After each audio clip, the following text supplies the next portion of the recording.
Hello, good morning. My name is Tlhompho Mokoena. I am the owner and founder of The Wing Republic. So currently I have 3 shops, one in Bram, one in Rosebank, one in Pretoria. There's only one shop rather that is not on Egoli gas, which is the one in Pretoria.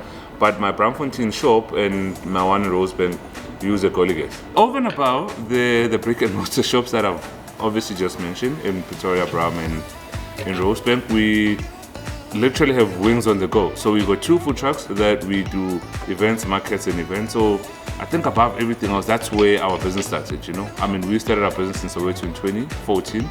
And over time, we obviously expanded to the brick and mortar, but we haven't left that part of the business. So we're still events, wings on the go, you know. You can still find us at different events all across Joburg. In fact, we've done an Egoli Guest Family Day not so long ago. I'm a small business owner, you know, so apart from anything else, with the Egoli Guest, what I've discovered on a personal level is that you can utilize the guests and only pay at month end.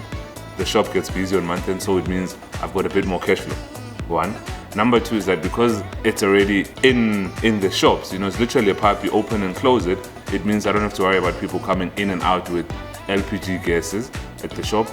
But I think the most important thing is I can be able to monitor it, because you can monitor how much gas you're using at any particular time. And like we've got a meter where you can see how much gas you're using at a day. Unlike the LPG gas bottle, you can't. I mean, the only way to essentially get an idea of if your gas is finished is when it's finished. Unless if you lift it up and down, you can only make an assumption.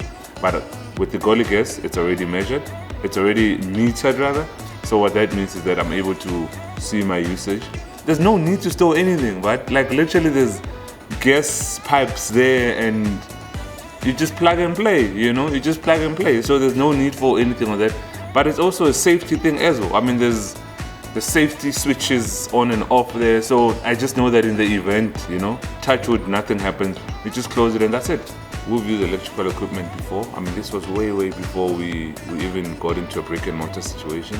The taste is different, man. Like, you know, you need a bit of char when you're cooking, you know, the flame. So that makes a big difference, especially when you're cooking with gas. With this particular space, I think the inspiration was to have a shop which is a bit more playful. A shop that allows you to not only look at it as a restaurant. I mean, that's why we got like swings, you know, we've got different sitting arrangements, you know, because I think because we are in a mixed dwelling, you know, space, which is in Rosebank, there's residential, there's offices, so you never know who will come in, but you also want a space that allows you the flexibility of changing it as and when you need to change it, but also a bit more playful, you know, because I mean, we are a serious brand in terms of paperwork and everything else, but we're not really a serious brand, you know what I mean? Like, we're not wings, sit down, here's a me, you know? So we're a bit more flexible in terms of how we approach business, I guess, you know? So I just wanted to get a space that is a bit more playful, a bit more colorful, you know, something that says, come through, enjoy some of the best things that Joburg has to offer, and please follow us on our social media pages, which is at The Wing Republic across all platforms, you know? So, I mean, I genuinely love it.